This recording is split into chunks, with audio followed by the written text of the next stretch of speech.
अच्छा जी, अगर आप कोई ऐसे व्यक्ति हैं जिनके ऊपर किसी तरीके का क्रिमिनल केस चल रहा है, जैसे कि 498A, आजकल हमने देखा है कि वाइफ जो है वो अपने हस्बैंड के ऊपर अक्सर 498A का केस दायर कर देती हैं, या आप कोई वकील हैं जो क्रिमिनल साइड में प्रैक्टिस करता है, तो आप ये जानते होंगे कि एक शब्द जिससे लोग सबसे ज़्यादा डरते हैं वो है अरेस्ट। क्रिमिनल केस सुनते ही हमारे दिमाग में आता है कि जी कहीं हम अरेस्ट ना हो जाएं, और इसीलिए जो बेल के प्रोविजंस हैं सीआरपीसी में वो ऑटोमेटिकली बहुत ज़्यादा इम्पॉर्टेंट हो जाते हैं, बहुत ज़्यादा क्रिटिकल हो जाते हैं।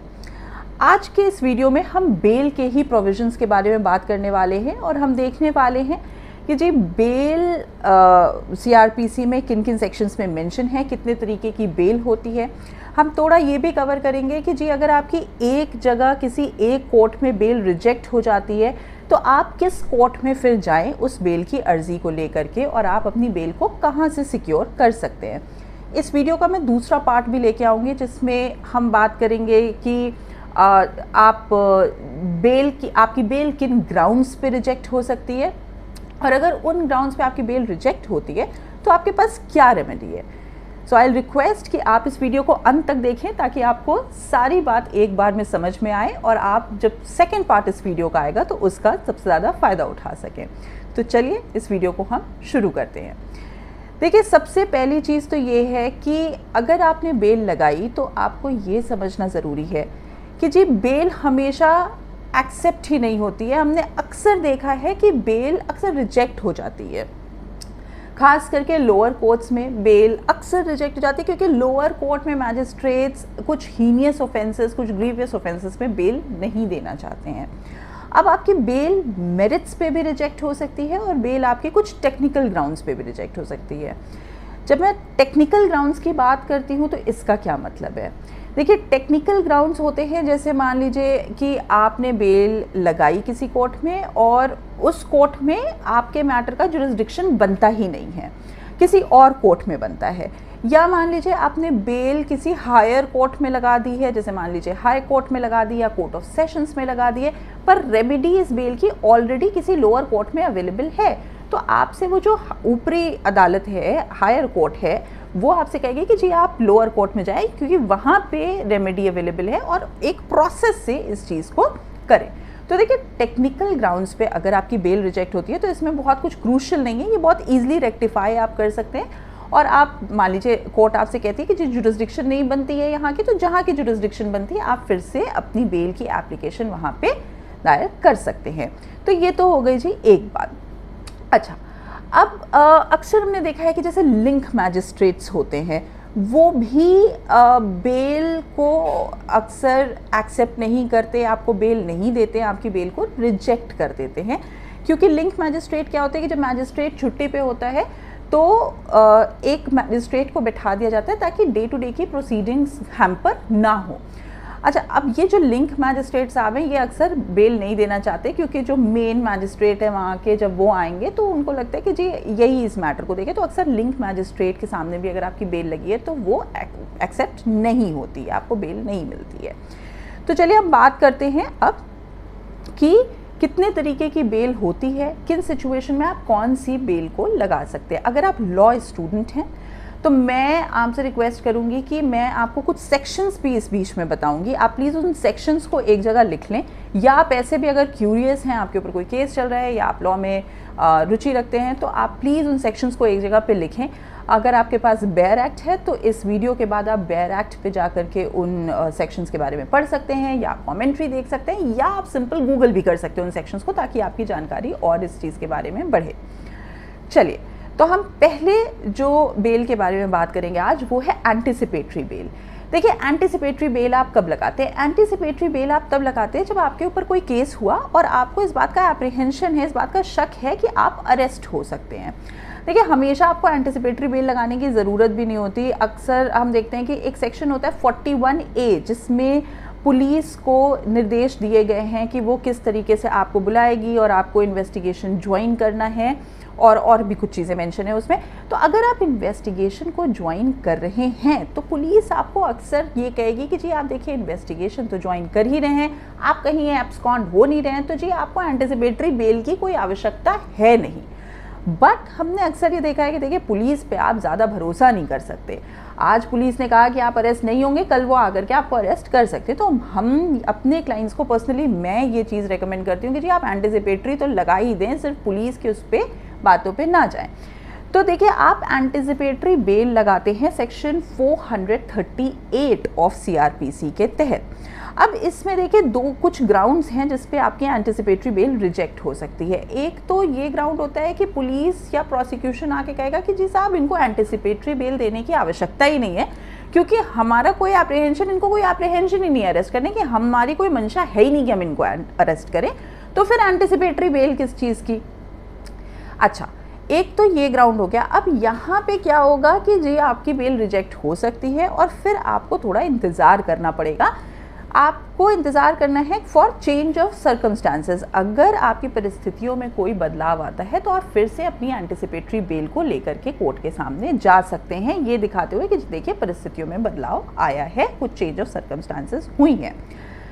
दूसरी बात, अगर प्रोसिक्यूशन कोर्ट को इस बात के लिए सेटिस्फाई कर देता है कि जी आपको एंटिसिपेटरी बेल मिलनी ही नहीं चाहिए, तो भी आपकी एंटिसिपेटरी बेल रिजेक्ट हो सकती है। इस केस में आप क्या करेंगे, इस केस में आप सेक्शन 437 के तहत आप मूव करेंगे अपनी anticipatory judicial magistrate first class के कोर्ट में।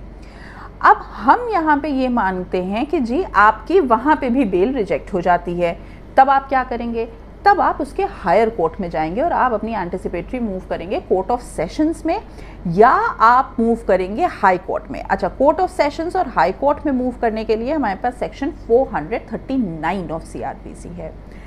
अब हम मानते हैं कि जी आपकी बेल यहाँ से भी रिजेक्ट हो गई, तो आप क्या करेंगे, आपकी बेल अगर वहाँ से भी रिजेक्ट हो तो आपके पास है लास्ट रेमेडी, जो कि है सुप्रीम कोर्ट। आप सुप्रीम कोर्ट मूव करेंगे एसएलपी के तहत, जो कि कहते हैं स्पेशल लीव पिटिशन।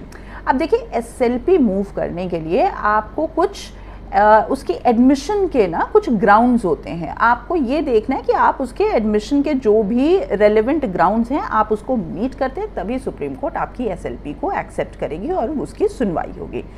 तो ये तो एक बात हो गई हमारी एंटिसिपेटरी बेल के केस में। अब दूसरे बेल की हम बात करते हैं कि मान लीजिए आप एक ऐसे कैटेगरी में फॉल करते हैं जहाँ पे आपकी इनिशिएशन हो चुकी है प्रोसीडिंग की, तब आप क्या करेंगे, देखिए तब आप एंटिसिपेटरी तो मूव नहीं करेंगे, तब आप रेगुलर बेल को मूव करेंगे। अगर कोई आपको अरेस्ट कर चुका है, नॉन बेलेबल प्रोसीडिंग इनिशिएट हो गई, नॉन बेलेबल ऑफेंस है, आप अरेस्ट हो चुके हैं, तो आप रेगुलर बेल मूव करेंगे। रेगुलर बेल आप जुडिशियल मैजिस्ट्रेट फर्स्ट क्लास के यहाँ अर्जी लगाएंगे उसकी अंडर सेक्शन 437 ऑफ सीआरपीसी। और फिर जो मैंने आपको एंटिसिपेटरी बेल में बताया प्रोसेस सेम चलेगा। अगर वहाँ से रिजेक्ट होती है तो आप कोर्ट ऑफ सेशन में जाएंगे, उसके बाद आप हाई कोर्ट में जाएंगे, और अगर वहाँ से भी रिजेक्ट होती है तो आप एसएलपी के तहत सुप्रीम कोर्ट में जाएंगे। तो ये दो बातें हो गई, एक वो बेल जहाँ पे आप एंटिसिपेटरी लगाते हैं जहाँ पे अभी आपका अरेस्ट नहीं हुआ, और दूसरी वो बेल रेगुलर बेल जब आपका अरेस्ट हो चुका है और आपका प्रोसीडिंग इनिशिएट हो चुकी है। अब हम कुछ अलग तरीके की बेल के बारे में बात करेंगे, जो कि एक बेल होती है डिफ़ॉल्ट बेल। ये थर्ड है, नोट रखिएगा आप इसको, थर्ड बेल होती है डिफ़ॉल्ट बेल। अच्छा, अब ये डिफ़ॉल्ट बेल क्या होती है, सेक्शन 167 ऑफ सीआरपीसी में ये मेंशन है। देखिए पुलिस को एक सर्टेन टाइम लिमिट दिया गया है, जिस टाइम लिमिट में उनको अपनी इन्वेस्टिगेशन को ख़त्म करना होता है। अब ये टाइम लिमिट क्या है, ये टाइम लिमिट है 60 डेज़ और 90 डेज़ का, जब उनको चार्जशीट को फाइल करनी होती है। 60 डेज़ उन ऑफेंसेस में होता है जहाँ पे जो सज़ा है वो इम्प्रिजनमेंट जो है वो 10 साल से कम की है, और 90 डेज़ उन ऑफेंसेस के लिए होता है जिसमें सज़ा जो है इम्प्रिजनमेंट जो है वो 10 साल से ऊपर की होती है। तो अगर आपकी कोई ऐसा आपने जुर्म किया है जिसमें सज़ा के का इम्प्रिजनमेंट जो है वो 10 साल से ऊपर का है, तो आपको देखना है 90 डेज़ हिट हो। अगर सज़ा जो है वो आपकी इम्प्रिजनमेंट 10 साल से नीचे की है तो आपको देखना है कि 60 डेज़ हिट हो। इन केस पुलिस इस 90 डेज़ या 60 डेज़ आप जिसमें भी फॉल करते हैं अपनी चार्जशीट को फाइल नहीं करती है, तो आप यहाँ पे डिफ़ॉल्ट बेल लगा सकते हैं अंडर सेक्शन 167 ऑफ सीआरपीसी। अब देखिए समझिए, ये आपका अधिकार है, आपको डिफ़ॉल्ट बेल मिलेगी ही मिलेगी अनलेस एंड अनटिल पुलिस उसमें कुछ चार्जशीट ना लगाने का एक बहुत ही जेन्युइन रीज़न देते। तो आपको अगर ये नहीं होता है तो आपको बेल मिल जाएगी यहाँ पे। यहाँ पे ध्यान रखने वाली बात यह है कि आपको काफ़ी विजिलेंट रहना है इस चीज़ में कि आपका वो डे जब भी ख़त्म होता है तो आपको उस तारीख तक आपकी चार्जशीट फाइल हुई है नहीं हुई है। अगर नहीं हुई है तो आप अपने वकील साहब से कहें कि जी सबसे पहली फुर्सत में तो आप हमारी बेल लगा दें। अच्छा, तो ये हो गया एक चौथी चीज़। अब एक बहुत क्रूशल सी चीज़ है, वो मैं आपको बता दूं कि अगर आपकी जो सज़ा है इम्प्रिजनमेंट की, आपने उस सज़ा का जो मैक्सिमम इम्प्रिजनमेंट है, जो भी आपने ऑफेंस किया उसकी इम्प्रिजनमेंट का जो मैक्सिमम ड्यूरेशन है, मान लीजिए 10 साल है, तो आपने उसका मोर देन हाफ कवर कर लिया, आप जेल में हैं। आप कोई ऐसे व्यक्ति हैं जिसकी सज़ा मान लीजिए जिसने कोई ऐसा ऑफेंस किया है, जुर्म किया है जिसकी सज़ा 10 साल की है, तो आपने वहाँ पे 6 साल ऑलरेडी जेल में बिता लिए हैं, 7 साल ऑलरेडी जेल में बिता लिए हैं, मोर देन हाफ आपने सज़ा का आपने जेल में बिता लिया है और आपका ट्रायल अभी कंक्लूड नहीं हुआ है। इस केस में भी आप बेल मूव कर सकते हैं। ये बेल आप मूव करते हैं under section 436A of CRPC। अब आप इसमें ध्यान रखिएगा कि यहाँ पे भी बेल आपकी राइट है, आपका अधिकार है और बहुत हैवी चांसेस होते हैं कि आपको कोर्ट इस केस में बेल दे देती है।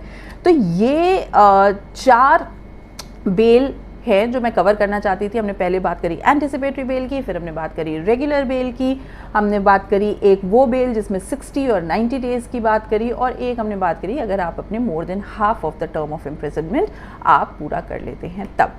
मैं उम्मीद करती हूँ कि आपको ये वीडियो बहुत अच्छी लगी होगी। अगर आपको ये वीडियो अच्छी लगी है तो आप प्लीज़ इस वीडियो को लाइक करें, इस चैनल को सब्सक्राइब करें ताकि हमें भी इस बात की मोटिवेशन मिले कि हम और बेहतर आपके लिए वीडियोस लेकर के आ सकें। इस वीडियो का मैं दूसरा पार्ट भी लेकर के आऊँगी जिसमें हम उन ग्राउंड्स के बारे में बात करेंगे जहाँ पे बेल आपकी रिजेक्ट हो जाती है और आप उस सिचुएशन में क्या कर सकते हैं।